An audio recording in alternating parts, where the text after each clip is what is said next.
Bonjour chers élèves. Aujourd'hui, on va voir un nouveau chapitre qui s'intitule Limites et continuité. Ce chapitre sera étalé sur 8 parties. La première, c'est une partie introductive sur la signification d'une fonction et sa limite. Nous allons voir ensuite la continuité en un point et puis on va voir les différentes opérations qu'on peut réaliser sur la continuité en un point. Nous allons généraliser cette continuité sur un intervalle et voir l'image d'un intervalle par fonction continue. Nous allons présenter le théorème des valeurs intermédiaires, Mubarhanat al-Qiyam al-Wasatiyya, qui permet de prouver l'existence d'une solution dans un intervalle. Dans un cas particulier, par exemple, une fonction monotone et continue. Nous allons chercher une approximation de la solution à travers la méthode de dichotomie et finir ce chapitre par les fonctions réciproques et leurs propriétés. Premièrement, on va faire un petit rappel sur les fonctions et leurs limites. C'est quoi une fonction? Une fonction fait partie des applications. C'est quoi une application? Une application, c'est une relation, une application F est une relation reliant deux ensembles, l'ensemble que je vais dénommer A et l'ensemble B. Une relation entre les éléments de A et les éléments de B.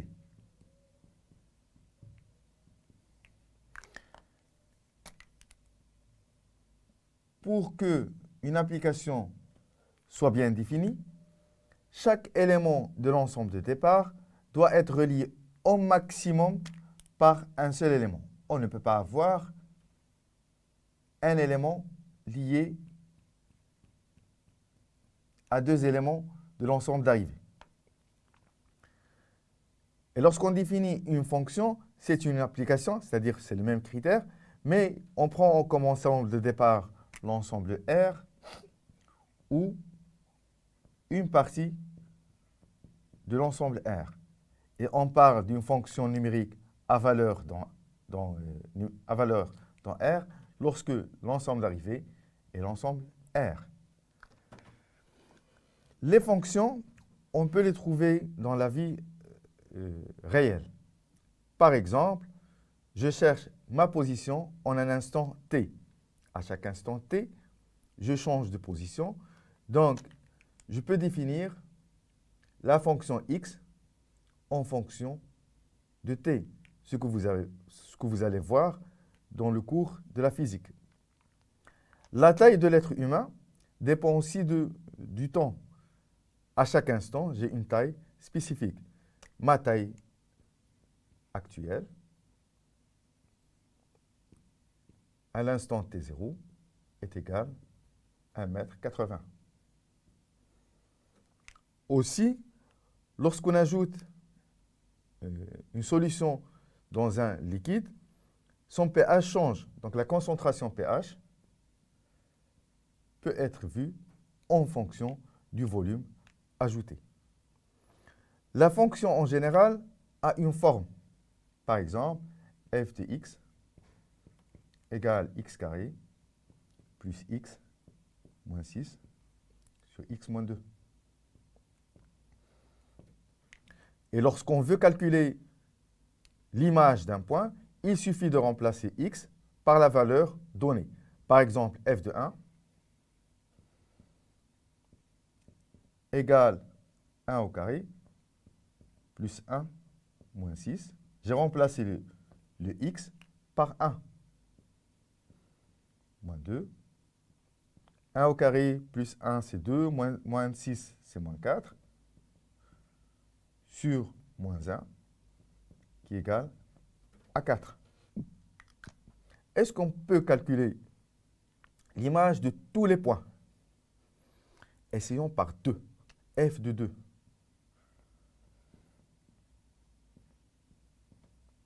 Si on remplace comme on a fait pour le 1, on va trouver 2 au carré, plus 2, moins 6, sur 2 moins 2, qui donne 2 au carré plus 2, c'est 6, moins 6, c'est 0,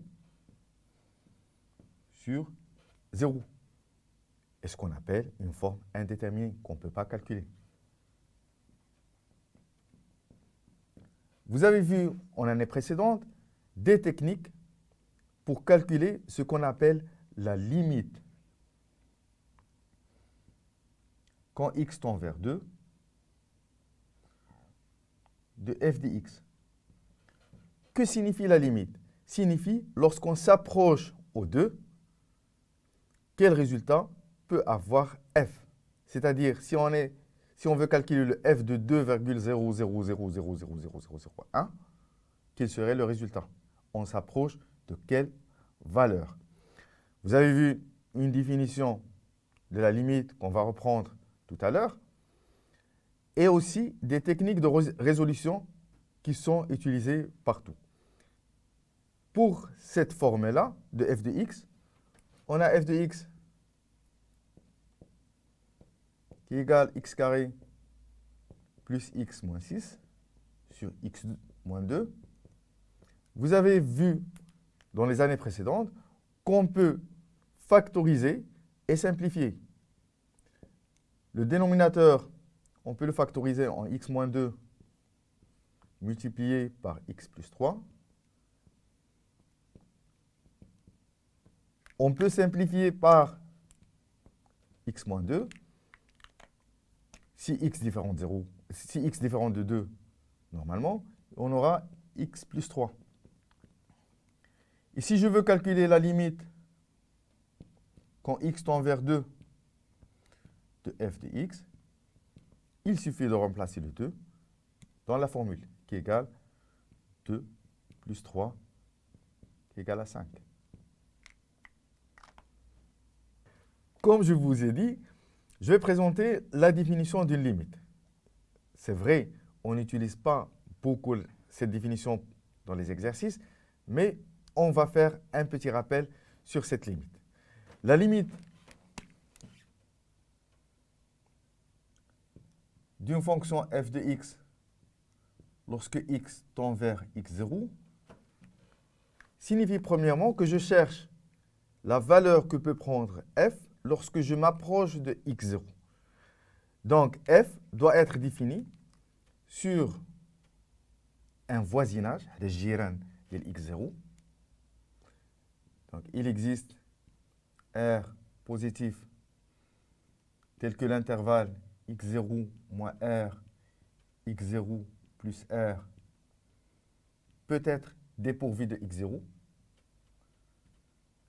inclus à t de f. Et cette limite égale à une valeur donnée, à L, si et seulement si, quel que soit y positif, il existe un alpha positif, quel que soit x appartenant à d de f, tel que x moins x0 inférieur à alpha, implique que la fonction s'approche de L par une différence de L. Si vous avez vu, cette définition est un peu compliquée à utiliser dans le calcul de la limite. C'est pour cela que vous avez vu dans les années précédentes des techniques de calcul de limite. Il faut savoir que la limite, s'il existe, elle est unique. Voyons quelques techniques de recherche de la limite d'une fonction. Comme on a vu dans le premier exemple, et on a calculé f de 1, lorsqu'on n'a pas de problème pour calculer l'image d'un point, la limite, c'est juste l'image de ce point. Par contre, on a vu, lorsqu'on voulait calculer le f de 2, une forme indéterminée qui est le 0 sur 0. Il en existe 5 formes indéterminées. La première, c'est 0 sur 0. La deuxième, c'est infini sur infini. La troisième, c'est infini fois 0. La quatrième et la cinquième qui se ressemblent, c'est un plus infini moins l'infini ou moins l'infini plus infini. Les techniques que vous avez vues essayent de surmonter ces difficultés de calcul des formes indéterminées. Par exemple, je vais considérer la fonction g de x qui est égale à racine de x plus 4 sur x carré plus x moins 2 sur x carré plus x. Cette fonction-là, si je remplace au 0, elle n'est pas définie en 0, si je remplace x par 0, j'aurai racine de 4 qui est égale à 2 sur 0, c'est infini, moins 2 sur 0, qui est infini. Un plus infini, moins plus infini. Et c'est une forme indéterminée. Donc, pour contourner cette problématique, on essaye de faire des techniques de calcul pour simplifier, en factorisant, en simplifiant, afin d'enlever une condition de infini moins infini. Donc, considérons cette g de x, cette fonction, je vais rendre le dénominateur en commun.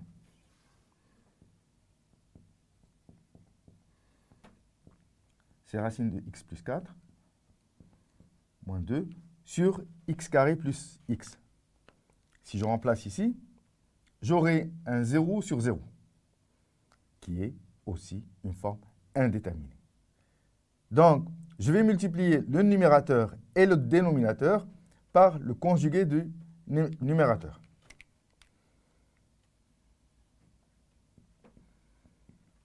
Égale racine de x plus 4 moins 2 sur x carré plus x. Et j'ai dit qu'on va multiplier le numérateur et le dénominateur par le conjugué du numérateur.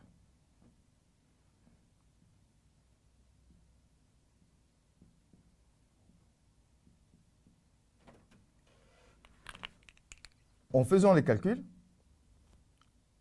en numérateur, on a une forme d'identité remarquable, la troisième, ce qui donne que g de x égale x plus 4 avec racine au carré, moins 2 au carré, sur x carré plus x, racine de x plus 4, plus 2. En avançant en calcul, nous allons trouver que g de x devient x plus 4 moins 4 sur x carré plus x, racine de x plus 4, plus 2, qui devient un x sur x carré plus x, racine de x plus 4, plus 2. Remplaçons par 0. Ça reste le 0 sur 0. Mais on peut factoriser le dénominateur par x et simplifier de suite. Donc, g de x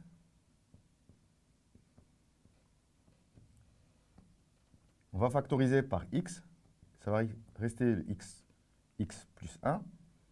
Facteur de x plus 4 plus 2. Je simplifie par x et je n'ai plus le 0 sur 0. J'ai un 1 sur quelque chose que je peux calculer. Donc la limite, lorsque x tend vers 0 de g de x, devient 1 sur 0 plus 1,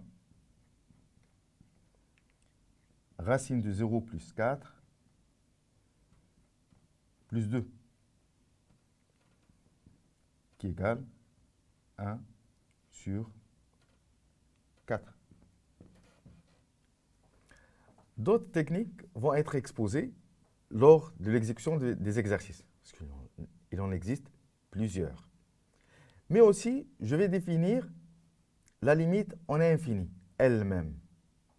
C'est-à-dire, lorsque x devient très grand ou bien très petit, lorsque x tend vers plus l'infini ou bien x tend vers moins l'infini. Donc, je vais écrire la limite lorsque x tend vers l'infini, que ce soit plus l'infini ou moins infini, de f de x. Et aussi, vous avez vu les techniques de calcul de ce type de fonction. Je vais mettre, par exemple, f de x qui égale x à la puissance 3 moins 3x carré plus x moins 5 sur 2x3 plus 8x plus 4. Et je vais essayer de voir la limite de cette fonction-là lorsque x devient très très grand. Donc lorsque x devient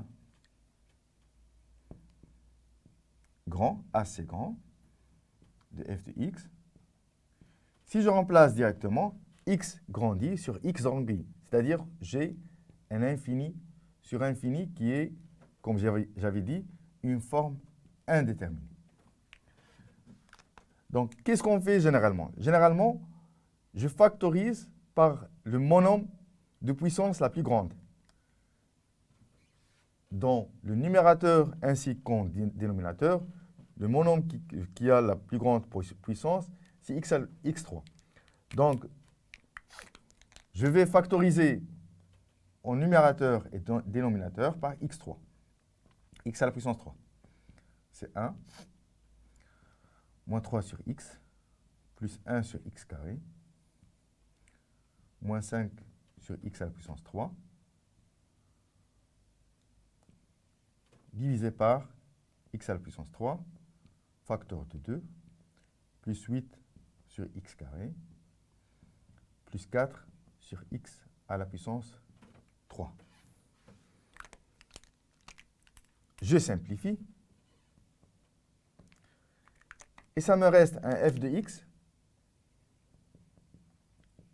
qui est égal à 1 moins 3 sur x, plus 1 sur x carré, moins 5 sur x à la puissance 3, sur 2 plus 8 sur x carré, plus 4 sur x3. Par la méthode de substitution, tous les termes qui ont un x en dénominateur deviennent 0, et la limite, quand x tend vers plus l'infini de f de x, va être égale à 1 demi. Cet exemple permet de voir le comportement de f lorsque x grandit. Et dans cet exemple, on a trouvé que lorsque x grandit, on a la limite de f de x est égale à 1 demi. Cela veut dire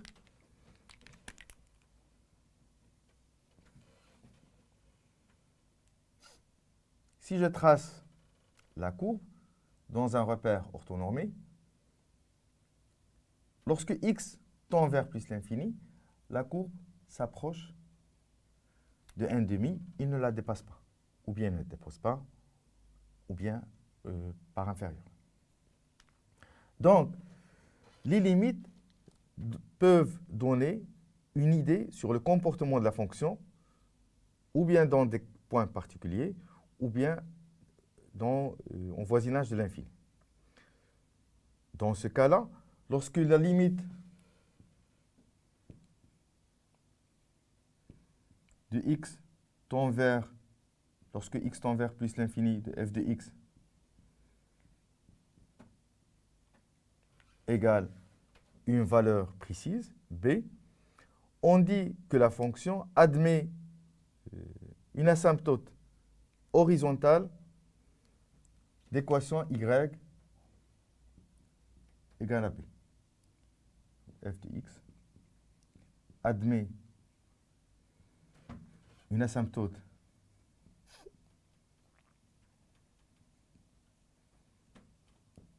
horizontale d'équation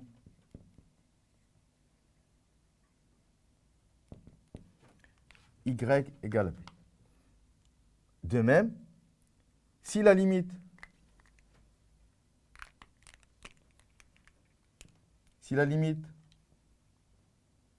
quand x tend vers un point A égale plus infini, par exemple, la limite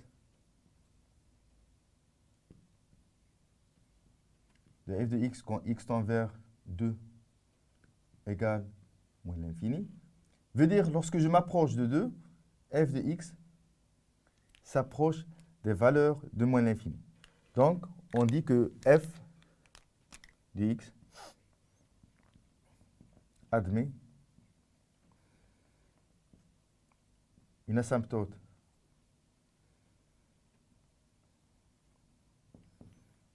verticale d'équation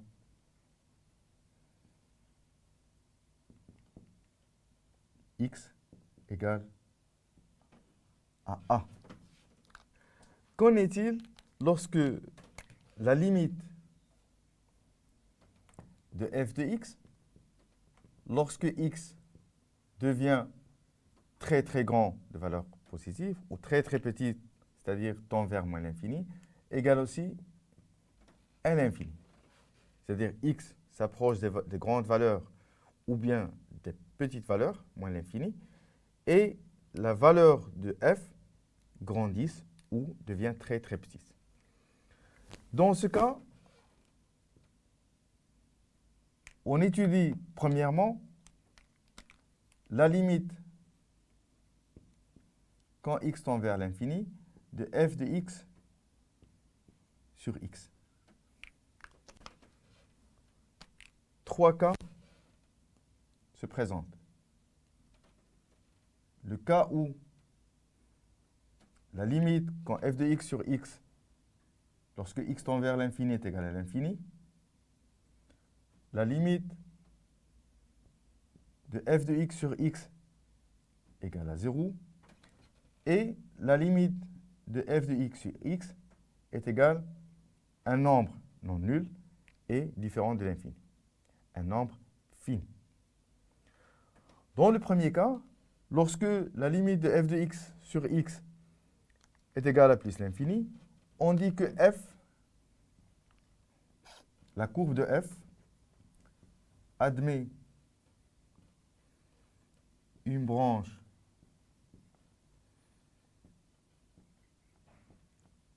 parabolique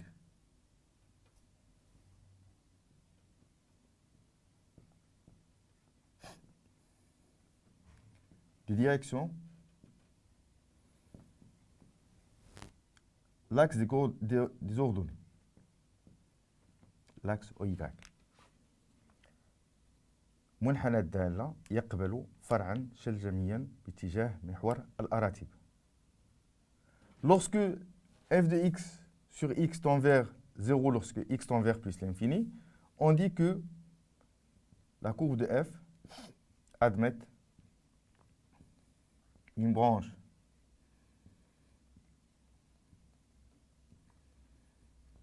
parabolique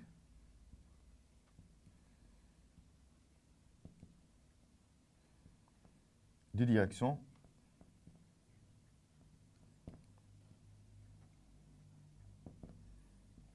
OX.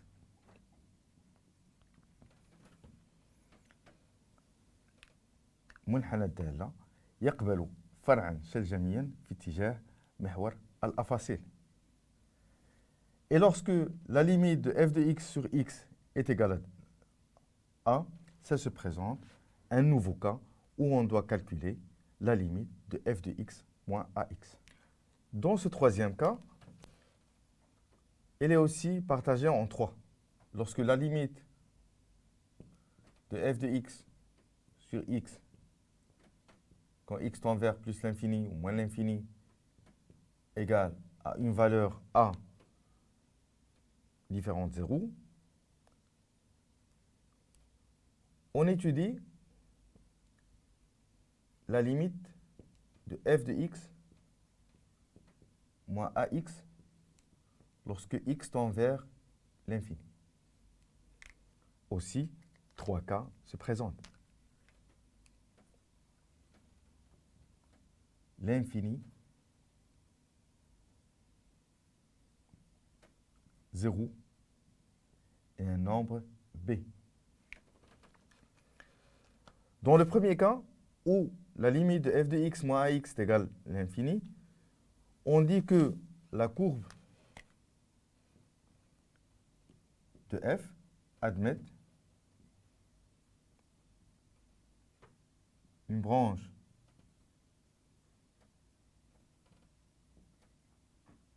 parabolique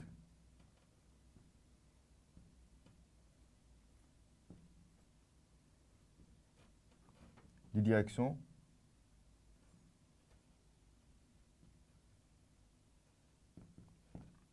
ax, la droite y égale à x.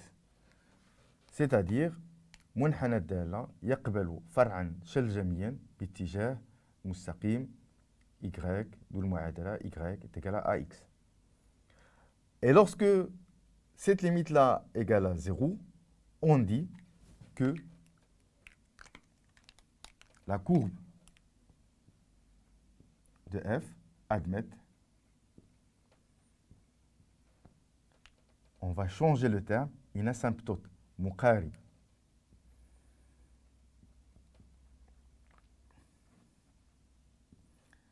Asymptote oblique vers l'équation, vers la droite d'équation y égale à x.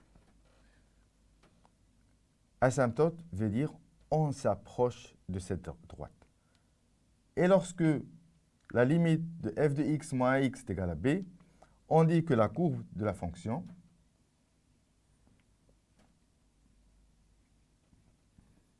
admet une asymptote مقارب كذلك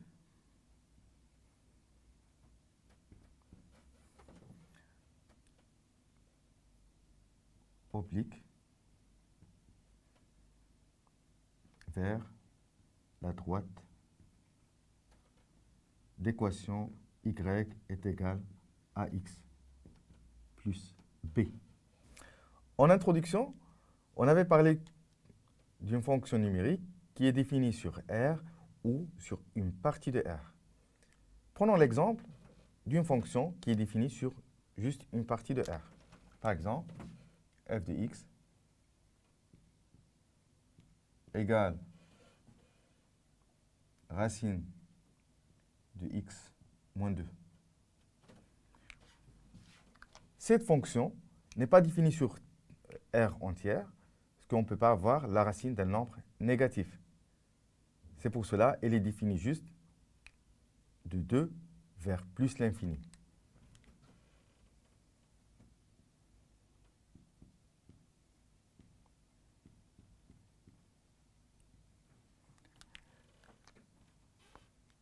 Peut-on calculer la limite quand x tend vers 2? Dans la définition, on avait parlé d'un intervalle centré, le voisinage, si vous vous rappelez, le voisinage de x0. C'est pour cela qu'on peut définir la limite à droite ou bien la limite à gauche. C'est-à-dire la limite lorsque x tend vers x0 à droite, lorsqu'on s'approche d'une valeur par la droite de f de x. Donc, dans toute la définition qu'on a mise sur la limite, ça change tout simplement, quel que soit y positif, et il existe alpha strictement positif, quel que soit x appartient à t de f, tel que x moins x0 est défini entre 0 et alpha. Dans la définition qu'on a présentée de la limite, elle était entre moins alpha et alpha. Implique que f de x moins L inférieur à epsilon. On peut avoir cette notation-là, comme on peut avoir la notation de la limite quand x tend vers x0 avec x supérieur à x0 de f de x. On appelle cela la limite à droite. Par analogie, on peut définir la limite à gauche. Je vais juste changer f de x en racine de 2 moins x, qui est définie de moins l'infini à 2. On ne peut pas avoir la limite à droite, puisque la fonction elle-même n'est pas définie à droite de 2. Et pour avoir la limite quand x tend vers x0 par valeur négative,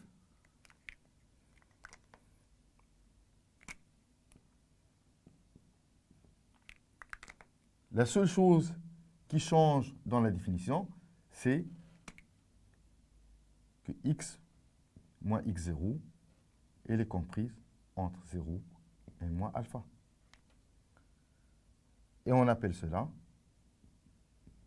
implique que f de x moins L inférieur à epsilon. Et on appelle cela la limite à gauche.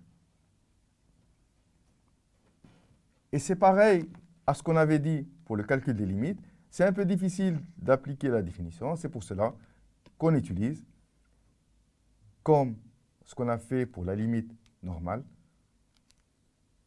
des techniques de calcul. À noter une autre écriture de la limite à gauche, c'est lorsque x tend vers x0 avec x inférieur à x0.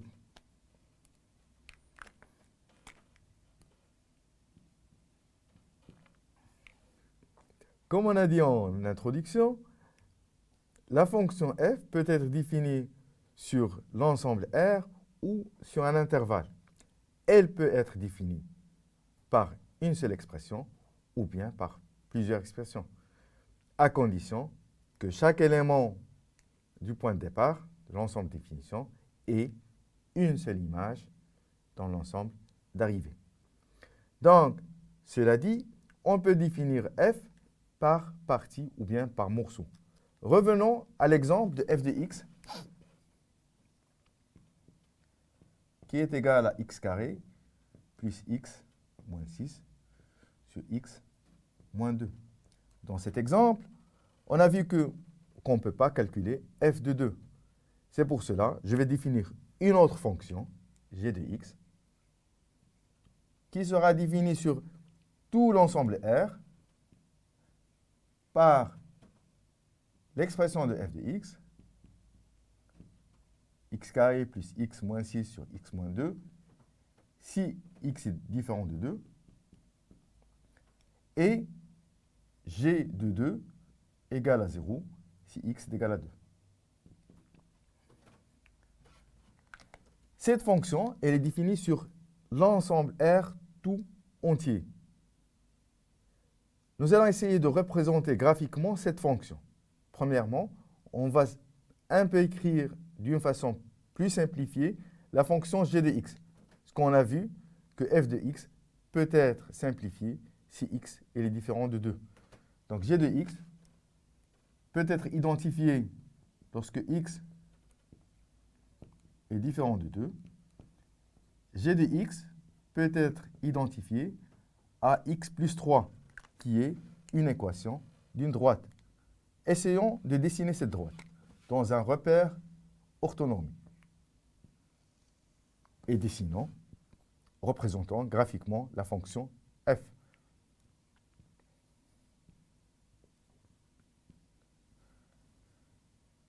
Donc nous devons faire attention parce qu'en 2, g de x prend la valeur 0.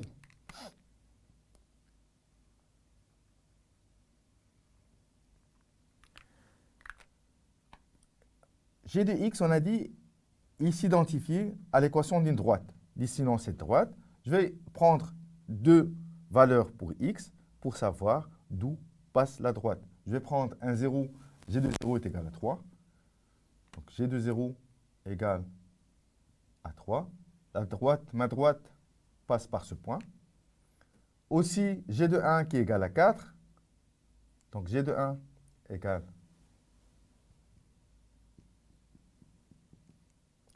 à 4.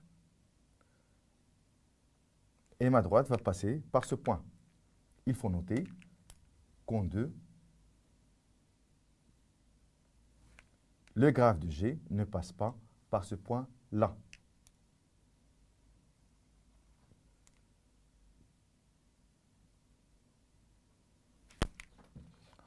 On remarque pour ce graphe que le graphe de la fonction g de x admet un saut au point 2. Il est discontinu. غير متصل. Le graphe ne continue pas son chemin. Il arrive au point 2 et là il fait un saut vers 0. Il revient juste après 2. On dit que g de x elle est discontinue. Quand dit-on que la fonction elle est continue? Comme on a dit en introduction, la fonction f peut être définie sur l'ensemble R ou sur un intervalle. Elle peut être définie par une seule expression ou bien par plusieurs expressions, à condition que chaque élément du point de départ de l'ensemble de définition ait une seule image dans l'ensemble d'arrivée. Donc, cela dit, on peut définir f par partie ou bien par morceau. Revenons à l'exemple de f de x qui est égal à x carré plus x moins 6 sur x moins 2. Dans cet exemple, on a vu qu'on ne peut pas calculer f de 2. C'est pour cela que je vais définir une autre fonction, g de x, qui sera définie sur tout l'ensemble R par l'expression de f de x, x carré plus x moins 6 sur x moins 2, si x est différent de 2, et g de 2 égale à 0 si x est égal à 2. Cette fonction, elle est définie sur l'ensemble R tout entier. Nous allons essayer de représenter graphiquement cette fonction. Premièrement, on va un peu écrire d'une façon plus simplifiée la fonction g de x. Parce qu'on a vu que f de x peut être simplifié si x est différent de 2. Donc g de x peut être identifié lorsque x est différent de 2. G de x peut être identifié à x plus 3, qui est une équation d'une droite. Essayons de dessiner cette droite dans un repère orthonormé. Et dessinons, représentant graphiquement la fonction f.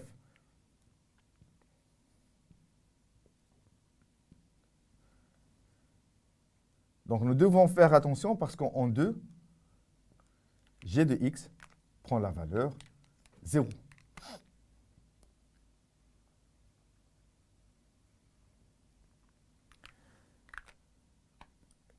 G de x, on a dit, il s'identifie à l'équation d'une droite. Dessinons cette droite.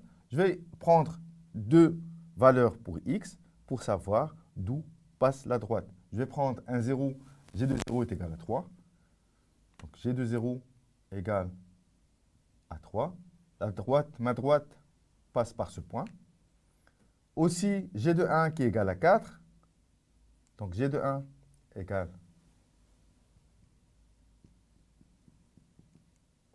à 4. Et ma droite va passer par ce point. Il faut noter qu'en 2, le graphe de G ne passe pas par ce point-là.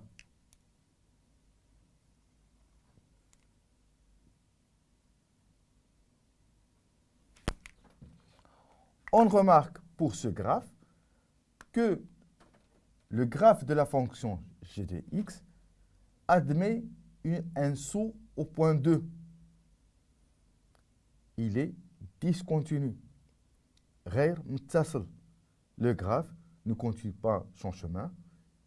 Il arrive au point 2 et là il fait un saut vers 0. Il revient juste après 2. On dit que g de x elle est discontinue. Quand dit-on que la fonction elle est continue?